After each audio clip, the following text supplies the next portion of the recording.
Hello বন্ধুরা, আশা করছি সকলে ভালো আছেন। আজকে আমরা সোল্ডারিং আয়রনের বেশ কয়েকটি গুরুত্বপূর্ণ দিক নিয়ে আলোচনা করব। তো চলুন আজকের ভিডিওটি আমরা শুরু করি। আমরা বিভিন্ন ধরনের অ্যাকসেসরিজ এখানে দেখতে পাচ্ছি। এখানে বিভিন্ন ধরনের টুলস আমরা নিয়ে এসেছি। সোল্ডারিং করার জন্য যে সমস্ত আমাদের টুলস বা যে সমস্ত কম্পোনেন্ট প্রয়োজন হবে, সেই সমস্ত কম্পোনেন্টের সঙ্গে আপনাদেরকে সামান্য কিছু পরিচয় করিয়ে দেব। আমাদের প্রয়োজন হয় এ ধরনের রজন, এগুলোকে সাধারণত রজন বলা হয়। সোল্ডারিং করার জন্য রজন কিন্তু খুবই গুরুত্বপূর্ণ একটি বিষয় হিসেবে কাজ করে। রজন ছাড়া কিন্তু কখনোই সোল্ডারিং করা সম্ভব নয়। অনেকে হয়তো বলতে পারেন রজন ছাড়াও আমরা সোল্ডারিং করতে পারি, কিন্তু না। আপনারা যখনই কোথাও সোল্ডারিং করবেন অবশ্যই আপনাদের রজনের প্রয়োজন হবে। রজন আপনার সোল্ডারিংকে সুন্দর করবে এবং সোল্ডারিং করতে আপনার সহজে সোল্ডারিং করতে আপনাকে সাহায্য করবে। এখন ভালো এবং মন্দ বিভিন্ন ধরনের রজনই কিন্তু বাজারে পাওয়া যায়। আপনারা যখন রজন কিনবেন তখন অবশ্যই একটি বিষয় লক্ষ্য করবেন, সেটা হলো রজনটি যেন দেখতে খুবই পরিষ্কার হয়। আমি এই রজনটি ইউজ করেছি, যার কারণে হয়তো একটু বা কালো লাগতে পারে। তো তারপরে আমি আপনাদের কাছে আমার কাছে একটু রজন আছে, সেই রজনটি আপনাদেরকে দেখিয়ে দিচ্ছি। তো এ ধরনের রজন আপনারা ক্রয় করে নেবেন নতুন অবস্থায়। কিন্তু রজনটি দেখতে ঠিক এই রকম। আমি স্ক্রিনের সামনে নিয়ে এসে আপনাদেরকে দেখিয়ে দিচ্ছি। দেখুন রজনটি দেখতে কীরকম পরিষ্কার হবে, দেখুন কীরকম ক্লিয়ার, একদমই কিন্তু পরিষ্কার। এরকম কালো নিলে কিন্তু হবে না। অনেক রজন আছে কালো ফ্যাসটা, এই রজনটির ভেতর দিয়ে এই পাশ থেকে ওই পাশে প্রায় একটু একটু হলেও দেখা সম্ভব হচ্ছে, আয়নার মতো পরিষ্কার আর কি। এই ধরনের রজন দিয়ে কিন্তু আপনারা তামা তামা সোল্ডারিং করতে পারবেন। তো রজন কেনার সময় অবশ্যই আপনারা এই দিকগুলো অবশ্যই লক্ষ্য করবেন। এর পরবর্তীতে আসি, আমরা এই ধরনের পেস্ট পাবো। মোবাইল সার্ভিসিং বা বিভিন্ন কাজের জন্য এই ধরনের পেস্টের প্রয়োজন হয়ে থাকে। এই ধরনের পেস্ট আপনারা ক্রয় করে নিতে পারেন। 70 টাকা থেকে 80 টাকা হলে এই ধরনের পেস্ট পেয়ে যাবেন। এখানে পেস্ট কেনার ক্ষেত্রে বিভিন্ন ধরনের পেস্টই কিনতে পাওয়া যায় বিভিন্ন কোম্পানির। আমি এখানে কোনো কোম্পানির নামে আপনাদেরকে বলছি না, তাই আপনারা আপনাদের ইচ্ছা অনুযায়ী এ ধরনের বাটি পেস্ট ক্রয় করে নেবেন। আবার কেউ 30 থেকে 40 টাকা দিয়ে এ ধরনের বাটি পেস্ট কিনবেন না, কারণ অবশ্যই মনে রাখবেন জিনিস যেটা ভালো দাম তার কিন্তু একটু বেশি হয়। তাই অবশ্যই বেশি দামওয়ালা রজন, রাং এগুলো কিন্তু আপনারা ক্রয় করবেন। এর পরবর্তীতে আসি রাং। সোল্ডারিং করার ক্ষেত্রে সবচেয়ে গুরুত্বপূর্ণ যে বিষয়টি, রজনের পরে আমাদের আসে রাং। রাঙের প্রয়োজন না হলেও চলে, কারণ বিভিন্ন স্থানে কিন্তু রাং অলরেডি দেওয়া থাকে। যেমন এই সার্কিটের পিছনে দেখতেছেন, এখানে কিন্তু রাং দেওয়াই রয়েছে। এখন এখান থেকে আমরা কোনো কম্পোনেন্ট তুলে ফেলে দেবো অথবা কোনো কম্পোনেন্ট লাগাবো, সেক্ষেত্রে কিন্তু আমাদের রাং কিন্তু থাকবেই, কিন্তু আমাদের রজন কিন্তু ক্ষয় হয়ে যাবে বা পুড়ে যাবে। সেক্ষেত্রে কিন্তু অবশ্যই আমাদের এ ধরনের রজনের প্রয়োজন হবে। তাই এখন আসি আমরা ভালো রাং কীভাবে চিনবো। ভালো রাঙের ভিতরে কিন্তু 60 ভাগ টিন থাকবে এবং 40 ভাগ সীসা থাকবে। এবং ভালো রাংটি দেখতে আপনার চকচক করবে, এই গাটা দেখবেন খুবই ক্লিয়ার পরিষ্কার দেখাবে। আর যেগুলো নষ্ট বা যেগুলো রাঙের ভেতরে পর্যাপ্ত পরিমাণ দস্তা দেওয়া রয়েছে, সেগুলো রাং কিন্তু সহজে গলবে না, সেগুলো কিন্তু আপনার দেরিতে গলবে এবং সেগুলোতে কাজ করতে অনেক অসুবিধা হবে, সেগুলো অনেক মোটাও হবে। তাই অবশ্যই ক্রয় করার সময় এই ধরনের রাং আপনারা ক্রয় করে নেবেন। চিকচিক করবে যে রাংটি নরম হবে বেশি, এবং তার ভিতরে আপনার 60 ভাগ টিন থাকবে এবং 40 ভাগ সীসা থাকবে। বিভিন্ন ধরনের রাঙও কিন্তু বাজারে কিনতে পাওয়া যায়। অবশ্যই আপনারা বেশি দামওয়ালা রাং ক্রয় করবেন। সর্বোচ্চ 60 টাকা থেকে 80 টাকা। এই কয়েলটা আমি 70 টাকা দিয়ে কিনেছিলাম। বিভিন্ন এলাকায় বিভিন্ন দাম কিন্তু হতে পারে, এলাকা ভেদে বিভিন্ন স্থানে কিন্তু একই জিনিসের দামে কিন্তু বিভিন্ন ধরনের হয়ে থাকে। তাই সেটা অবশ্যই আপনারা আপনাদের এলাকার দাম অনুযায়ী আপনারা ক্রয় করে নেবেন। আমাদের বাংলা ইলেকট্রনিক্স চ্যানেলের অনেক বন্ধুরাই বলে, ভাই কত ওয়াটের সোল্ডারিং আয়রন বা তাঁতাল ব্যবহার করব। সেক্ষেত্রে কিন্তু আমি আপনাদেরকে বলে দিতে পারবো না আপনারা 40 ওয়াট, 60 ওয়াট অথবা 100 ওয়াটের তাঁতাল ব্যবহার করেন। তাঁতাল ব্যবহার করতে হয় কাজের ধরন অনুযায়ী। আপনার যেখানে বেশি গরমের প্রয়োজন হবে বা অনেকগুলো আইসি একত্রভাবে তুলবেন বা এ ধরনের অনেকগুলো বেশি গরমের ক্ষেত্রে আপনারা বেশি ওয়াটের তাঁতাল ব্যবহার করবেন। সূক্ষ্ম কাজের ক্ষেত্রে কিন্তু অল্প ভোল্ট হলে চলে। যেমন একটি মোবাইল সার্ভিসিং করার ক্ষেত্রে একটি মোবাইলের মাদারবোর্ডে কিন্তু অনেকগুলো সার্কিট, অনেকগুলো কম্পোনেন্ট লাগানো থাকে এবং অনেক সূক্ষ্ম স্থান। সেখানে সোল্ডারিং করার ক্ষেত্রে কিন্তু এই ধরনের বড় তাঁতাল আপনারা ইউজ করতে পারবেন না। সেখানে সোল্ডারিং করার ক্ষেত্রে আপনাদের অল্প গরমের প্রয়োজন হবে, অর্থাৎ 40 থেকে 60 ওয়াটের তাঁতাল হলেই কিন্তু হবে। আর যখন আপনারা বেশি গরমের প্রয়োজন হবে যে স্থানে, সেই স্থানে এই ধরনের বড় তাঁতাল ব্যবহার করবেন। তাঁতালের দামের বিষয় নিয়ে আসি। বিভিন্ন স্থানে তাঁতালের দাম বিভিন্ন ধরনের হয়ে থাকে। আপনারা 40 ওয়াটের তাঁতাল সাধারণত 80 টাকা থেকে 120 টাকা। 60 ওয়াট অর্থাৎ 60 ওয়াট তাঁতালের দাম আপনাদের থেকে নেবে 100 থেকে 150 টাকা। আর এ ধরনের বিভিন্ন আসলে তাঁতালের দামের বিষয় নিয়ে আসলে বলার কিছুই নাই। বিভিন্ন স্থানে এগুলোর দাম বিভিন্ন ধরনের হয়ে থাকে। আমার এই তাঁতালটির দাম 150 টাকা দিয়ে আমি কিনেছিলাম। বিভিন্ন এলাকায় বিভিন্ন দামই কিন্তু হবে। এবার আমরা সোল্ডারিং আয়রন নিয়ে এক্সপেরিমেন্ট করব।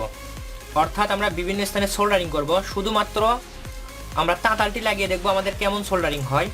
এর পরবর্তীতে আমরা সেই তারটিতেই আমরা রাং লাগিয়ে দেখব, তার পরবর্তীতে আমরা সেখানে রজন লাগিয়ে দেখব কী রকম সোল্ডারিং হয় বা কী রকম সোল্ডারিং হলো। তার পরবর্তীতে আমরা জানবো আমরা কিন্তু বিভিন্ন স্থানে সোল্ডারিং করতে পারি না। অর্থাৎ আপনাদেরকে একটু ভালোভাবে বোঝাতে গেলে এ ধরনের ব্যাটারি যারা সোল্ডারিং করতে নিয়েছিলেন তারা কিন্তু জানেন এ ধরনের ব্যাটারি কিন্তু সোল্ডারিং করতে খুবই সমস্যা হয়, সোল্ডারিং সহজে করা যায় না। তো এগুলো ব্যাটারিতে কীভাবে সোল্ডারিং করতে হবে বা এ ধরনের ব্যাটারি রিলেটেড যেগুলো জিনিস রয়েছে সেগুলো জিনিসে কীভাবে সোল্ডারিং করতে হবে যেখানে সোল্ডারিং ধরতে চায় না, তো সেই বিষয়গুলি নিয়েও আমরা জানবো। এখন আমরা একটি ওয়্যার কাটারের মাধ্যমে আমাদের একটি ওয়্যার কেটে নিচ্ছি।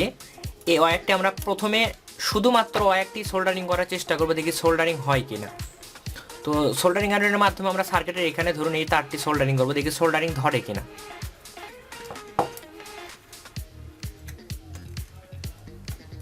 তো দেখুন সোল্ডারিং ধরতে কত অসুবিধা হচ্ছে আর কত দেরি হচ্ছে, অনেক কিন্তু সময় লাগছে। আর আপনারা সোল্ডারিং করার পর দেখবেন সোল্ডারিংটা আসলে কেমন হলো। খুব একটা কিন্তু পরিষ্কার নেই, দেখুন আপনার এখানে কিন্তু মানে তারটি বের হয়ে গেছে বা এখানে কিন্তু মানে ওই এক ধরনের মানে তেল তেলে ভাবটা নেই। অবশ্যই ভালো সোল্ডারিংয়ের দিক গুণ হবে কিন্তু তেল তেলে ভাব থাকবে। দেখুন এখানে কিন্তু সুন্দর সোল্ডারিং হয়েছে, যার কারণে কিন্তু একটা তেল তেলে ভাব রয়েছে, কারণ ওখানে কিন্তু রজন রয়েছে। এর পরবর্তীতে আসি আমরা সেম তারই আমরা কেটে ফেলে দেব এবং আবার আমরা সোল্ডারিং করব। এবার আমরা সোল্ডারিং করব, সেখানে আমরা রজন লাগিয়ে দেখব। তো আমরা এই মাথাটি কেটে ফেলে দিচ্ছি, এখান থেকে আমরা তার বের করে নিচ্ছি। এটাতে আমরা প্রথমে যদি আমরা রজন লাগিয়ে নিই সেক্ষেত্রে কি হয় দেখুন, আমরা এইভাবে রজন লাগিয়ে নেব। এবার যদি আমরা সোল্ডারিং করি তাহলে দেখুন কি হয়।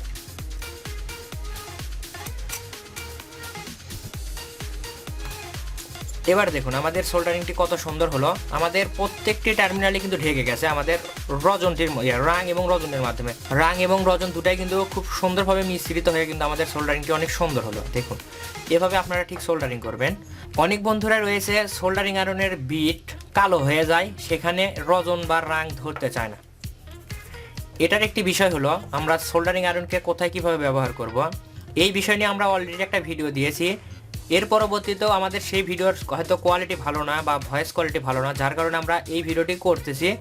আপনারা চাইলে ওই ভিডিওটি দেখে নিতে পারেন। ওই ভিডিওতে আমরা এর থেকে আরও বেশি বর্ণনা করেছি সোল্ডারিং আয়রনের বিট সম্পর্কে, বিটটি কালো হয়ে গেলে কী কী করতে হয় না করতে হয় সব কিছু নিয়ে।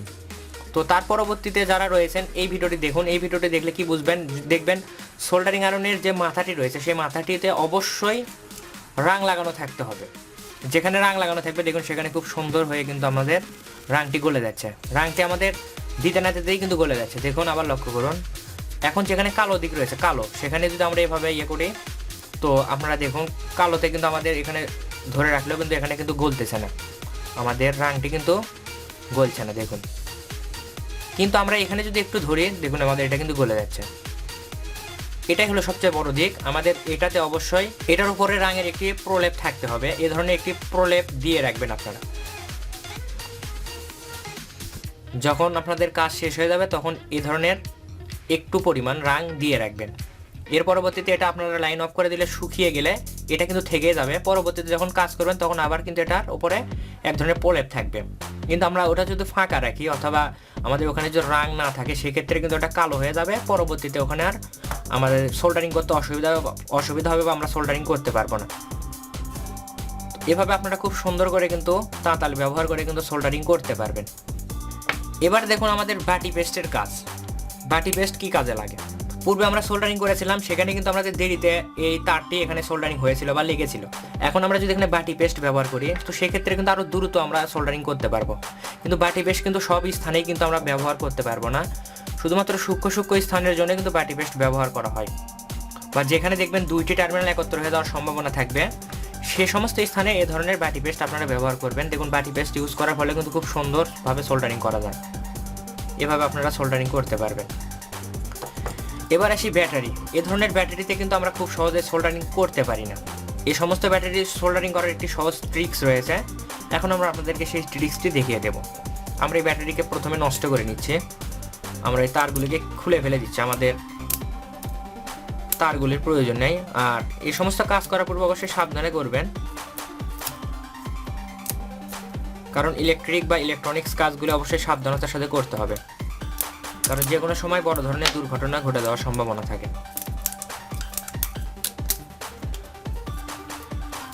তো এটার উপর থেকে আমরা এটা তুলে ফেলে দিচ্ছি। তো এখন যদি আমরা এটার উপর সোল্ডারিং করতে চাই তাহলে কিন্তু সোল্ডারিং খুব সহজে হবে না। আমরা সবগুলো বিষয় কিন্তু ফলো করছি। আমরা কিন্তু এখানে দেখুন এভাবে আমরা রজন লাগিয়ে নিচ্ছি, তারপর রাং দিচ্ছি। তো তারপরে কিন্তু এখানে কিন্তু সোল্ডারিং হবে না, হলেও সেটা কিন্তু উঠে যাবে। এখানে একটু পরিমাণ সোল্ডারিং হয়েছে, যেটা আপনারা একটু টান দিলে উঠে যাবে। দেখুন এটা একদমই পরিষ্কার। এটা পরিষ্কার হওয়ার কারণ দেখুন সোল্ডারিং কিন্তু হয়নি।